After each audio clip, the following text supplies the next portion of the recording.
Hello students, हमने पिछले video में बात की जो पादपों के अंदर जन्म की विशिष्ट विधियां हैं, उन विधियों के अंदर अपोमिक्सिस की बात की, असंजनन की बात की। आज हम असंजनन का महत्व देखेंगे। इसके अलावा विशिष्ट विधियों में जो अगली विधि है सूक्ष्म प्रवर्धन या माइक्रो प्रोपेगेशन, ठीक है, उसकी बात करेंगे। ठीक है, इसके अलावा देखिए हमने से बीजता की बात कर ली, कायिक असंजनन की बात कर ली और असंजनन की बात कर ली। ठीक है, जो कायिक प्रवर्धन है वो कायिक प्रवर्धन हम पीछे पढ़ चुके हैं। से बीजता भी हम पीछे पढ़ चुके हैं पहले चैप्टर के अंदर। ठीक है, एक इसके अंदर एक प्रोसेस पढ़ेंगे बहुभ्रूणता, पोली एम्ब्रियोनी क्या होता है, ठीक है, और इसके क्या कारण है वो हम अब चर्चा करें। ठीक है, तो स्टार्ट करते हैं।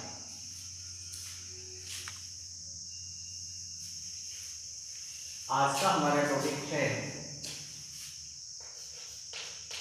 सबसे पहले हम असंजनन का महत्व देख लेते हैं। इंपोर्टेंस ऑफ अपोमिक्सिस,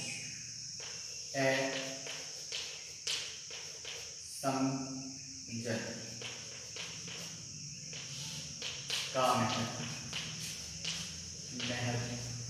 देखिए असंजनन का महत्व क्या है।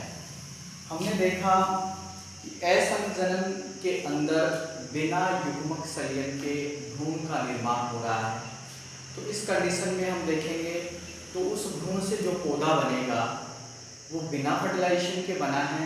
इस वजह से उसमें केवल मात्र पौधे के समान ही समस्त लक्षण होंगे। ठीक है, अर्थात हम ये कह सकते हैं असंजनन से प्राप्त जो पौधे होंगे उनमें सभी जो लक्षण होंगे वो मात्र पादप के समान होते हैं, यानी वो मात्र पादप के क्लोन प्राप्त होते हैं। ठीक है, यानी असंजनन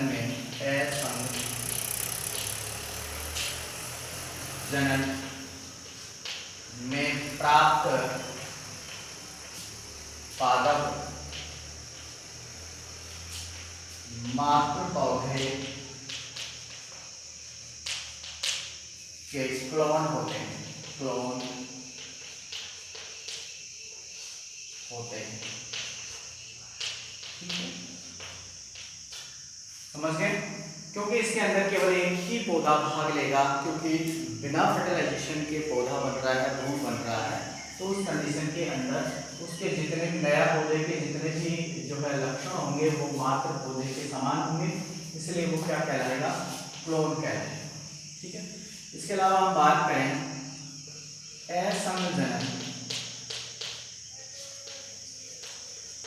असंजनन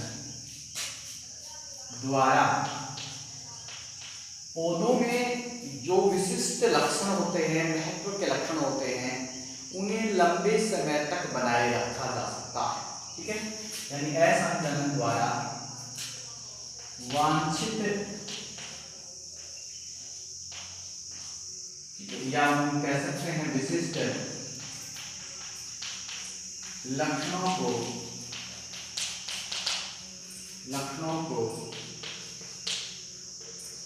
लंबे समय तक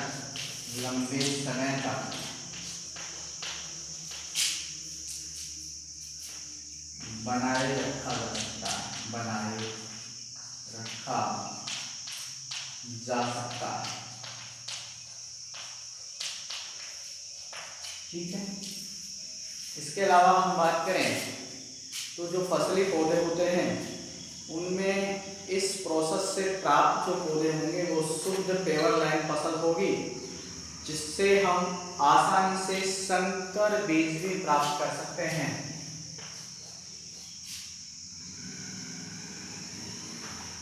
इसमें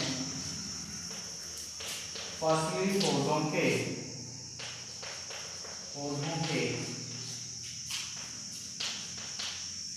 संकर बीज आसानी से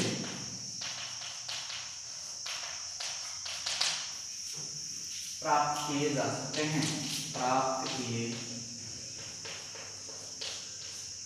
जा सकते हैं। ठीक है, यानी कि पेवर लाइन तो हम लंबे समय तक बनाए रख सकते हैं एसएम जनन द्वारा फसलों के, लेकिन इसके अलावा भी हम जो है संकरण करवाकर और एक नया संकर बीज प्राप्त कर सकते हैं। ठीक है, तो ये हमारे पास में एसएम जनन के कुछ महत्व हैं, ठीक है, जिनको आपको ध्यान रखना है। नेक्स्ट अब हम बात करते हैं विशिष्ट विधियों में माइक्रो प्रोपेगेशन की। ठीक है, स्क्रीनशॉट ले लीजिएगा।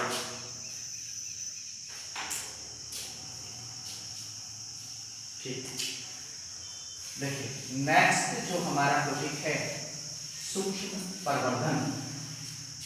सूक्ष्म प्रवर्धन क्या है और इसका क्या महत्व होता है, ये विधि क्यों अपनाई जाती है प्लांट्स के अंदर, उसकी बात करते हैं। ठीक है, सूक्ष्म प्रवर्धन, माइक्रो प्रोपेगेशन।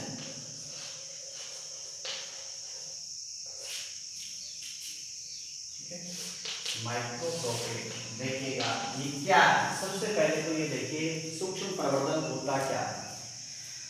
पादपों के जीव द्रव्य या कोशिकाओं या फिर उत्तकों या फिर कोई अंग है, ठीक है, उनके छोटे भागों को या उनके टुकड़ों को नियंत्रित एवं कृत्रिम संवर्धन माध्यम के अंदर संवर्धित करवाकर और नए असंख्य नए पौधे तैयार करने की जो एक विधि है उसी को हम बोलते हैं सूक्ष्म प्रवर्धन। ठीक है, यानी दोबारा से सुन लीजिएगा,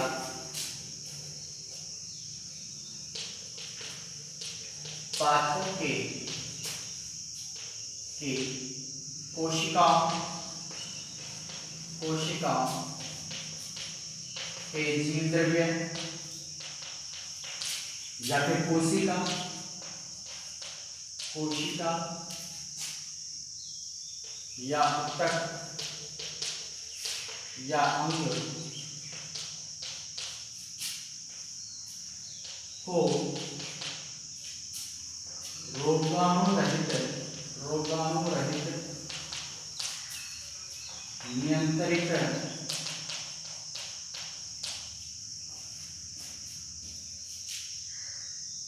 वातावरण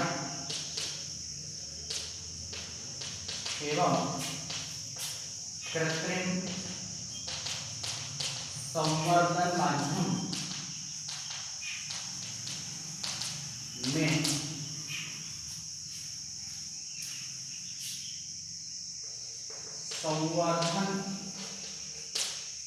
संवर्धित करके असंख्य नए पादप तैयार करना। ठीक है, सूक्ष्म प्रवर्धन कहलाता है। ध्यान रहे, पादपों के कौन कौन से भाग ले सकते हैं, पादपों के जीव द्रव्य को ले सकते हैं, ठीक है, कोशिकाओं को ले सकते हैं, इसके अलावा उत्तकों को ले सकते हैं, इसके अलावा हम जो है उनके जो है अंग हैं उनको ले सकते हैं। इनके छोटे टुकड़े लेके, ठीक है, इनके छोटे छोटे टुकड़े करके और इनको कृत्रिम संवर्धन माध्यम के अंदर या कृत्रिम संवर्धन माध्यम में रोगाणु रहित और नियंत्रित वातावरण, देखिए वातावरण भी नियंत्रित होना चाहिए, रोगाणु रहित वातावरण होना चाहिए और कृत्रिम संवर्धन माध्यम, संवर्धित माध्यम का मतलब होता है जिसके अंदर हम कृत्रिम तत्वों को संवर्धित करवाएंगे, उसमें पोषक पदार्थ होते हैं, हार्मोन्स होते हैं, इसके अलावा पोषक जो है तत्व होते हैं उस विज्ञान उस माध्यम के अंदर। ठीक है, तो उसके अंदर इन भागों को क्या करवाना, संवर्धित करवाकर और असंख्य नए पादप तैयार करना, ये क्या कहलाता है, सूक्ष्म प्रवर्धन कहलाता है। ये जनन की एक प्रकार की हम कह सकते हैं कि एक विशिष्ट विधि है। ठीक है, इसके अंदर कोई फर्टिलाइजेशन नहीं, इसके अंदर केवल कायिक भाग हम काम ले रहे हैं प्लांट्स के, या इसके अलावा हम जो है केवल पौधे के जो है जीव द्रव्य या कोशिका या उत्तकों का हम उपयोग कर रहे हैं। ठीक है, देखिए इसके अंदर कुछ मोस्ट बातें हैं।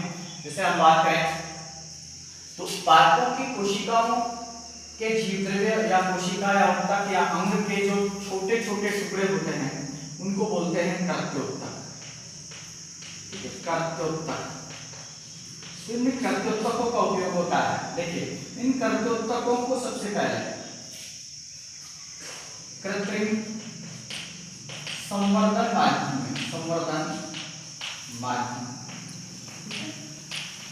नियंत्रित वातावरण के अंदर कृत्रिम संवर्धन माध्यम के अंदर इनको डाला जाता है। ठीक है, कृत्योत्तकों को, इनके छोटे छोटे टुकड़ों को।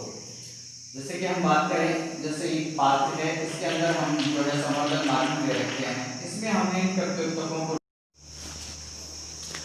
हम बात कर रहे थे कि कृत्योत्तक जो हमारे होते हैं इनको सबसे पहले कृत्रिम संवर्धन माध्यम के अंदर हम डालते हैं इनको।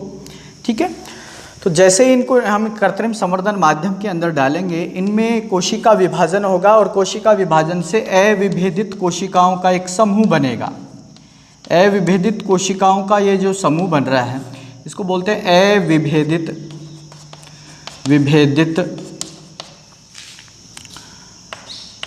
कोशिकाओं का समूह। कोशिकाओं का समूह, ठीक है, ये अविभेदित कोशिकाओं का समूह है। ये ही हमारे पास में कहलाता है कैलस। ठीक है, देखिए किस प्रकार से सूक्ष्म प्रवर्धन होता है, प्लांट तैयार होता है, मैं उसकी विधि बता रहा हूँ। सबसे पहले इन कोशिकाओं या फिर उत्तकों के छोटे छोटे टुकड़े लेते हैं जिनको हम कृत्योत्तक बोलते हैं। इन कृत्योत्तकों को हम कृत्रिम संवर्धन माध्यम के अंदर, ठीक है, एक नियंत्रित और रोगाणु रहित वातावरण के अंदर ग्रो करवाएंगे। ठीक है, इसके अंदर क्या होता है कि सबसे पहले इन कोशिकाओं में विभाजन से यहाँ पर अविभेदित कोशिकाओं का एक समूह बनेगा जिसको हम कैलस के नाम से जानते हैं। ठीक है, इस कैलस के अंदर, ठीक है, क्योंकि इसके अंदर साइटोकाइनिन और ऑक्सिन जो है हार्मोन्स भी उपस्थित होते हैं, तो उनकी उपस्थिति के अंदर, ठीक है, इस कैलस के अंदर दो भाग बनेंगे। एक मूलांकुर पार्ट बनेगा और एक बनेगा परांकुर। ठीक है, जिससे मूल भाग बनेगा और इससे क्या बनेगा, प्रोहर भाग बनेगा, भाग, ठीक है, का निर्माण होगा। इस कैलस से मूल तंत्र बन गया, प्रोहर तंत्र बन गया और एक छोटा नवोद्भिद बन गया। नवोद्भिद पादप का निर्माण हो गया। ठीक है, एक नवोद्भिद पादप का निर्माण हो गया, एक छोटा पौधा बन गया। इसके अंदर से हमारे पास में इस प्रकार से एक छोटा पौधा बन गया। अब इन पौधों का हम दृढ़ीकरण करते हैं एक उचित वातावरण के अंदर ले जाकर, ठीक है, और भूमि के अंदर इन पौधों का दृढ़ीकरण करते हैं, इनको रोपित करते हैं। ठीक है, इस प्रकार से बहुत कम समय के अंदर बहुत सारे ऐसे असंख्य पौधे हम तैयार कर लेते हैं इस विधि के द्वारा, सूक्ष्म प्रवर्धन की विधि के माध्यम से। ठीक है, तो ये हमारे पास में विधि है कि इसमें जो है मोस्टली हम जो पादपों के अंग हैं, ठीक है, उत्तक हैं या फिर कोशिकाएं हैं, उनको छोटे छोटे टुकड़ों के रूप में लेकर, कृत्योत्तकों के रूप में लेकर कृत्रिम संवर्धन माध्यम के अंदर रखते हैं। ठीक है, तो कृत्रिम संवर्धन माध्यम के अंदर जब इनमें कोशिका विभाजन होगा, ठीक है, तो इनकी जो कोशिकाएं हैं वो अविभेदित कोशिकाओं का एक समूह बना लेंगे जिसको हम कैलस कहेंगे। कैलस के दो भाग बनेंगे। कैलस को एक प्रकार से हम जो है कायिक भ्रूण के नाम से भी जानते हैं, कायिक भ्रूण। ठीक है, ये एक प्रकार का भ्रूण होता है हमारे पास में जिसके अंदर दो पार्ट्स बन जाते हैं, एक मूल भाग बन जाएगा और एक प्रोहर भाग बन जाएगा। जो मूल भाग और प्रोहर भाग जब बन जाएगा तो एक नवोद्भिद पौधे का निर्माण होगा। अब इस छोटे पौधे को हम क्या करते हैं, दृढ़ीकरण वातावरण के अंदर, अच्छे अनुकूलित वातावरण के अंदर जो है इसको रोपित कर देते हैं भूमि के अंदर और इससे नया पौधा तैयार हो जाता है। ठीक है, इस प्रकार से हम बहुत कम समय के अंदर असंख्य पौधे तैयार कर सकते हैं। ठीक है, इसका देखिए महत्व, देखिए महत्व क्या होता है, सूक्ष्म प्रवर्धन का महत्व क्या है। महत्व की बात करें तो नंबर एक महत्व यही है कि हम इस विधि के द्वारा कम समय के अंदर, ठीक है, इस विधि के द्वारा, इस विधि के द्वारा कम समय में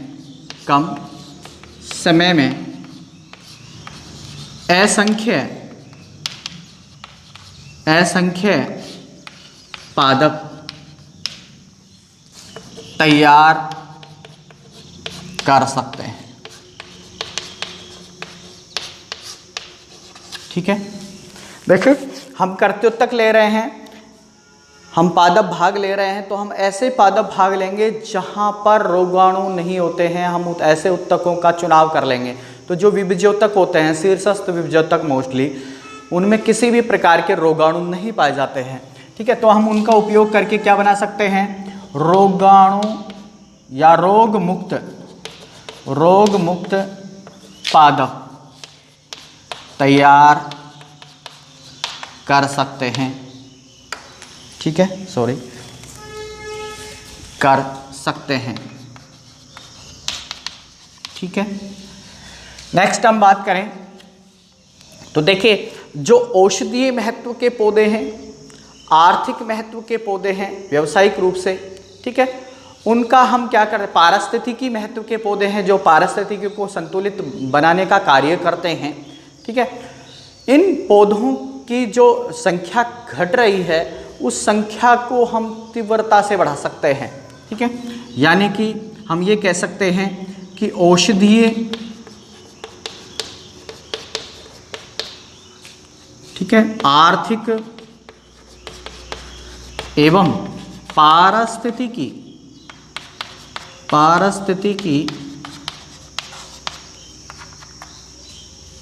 महत्व के पादपों की संख्या को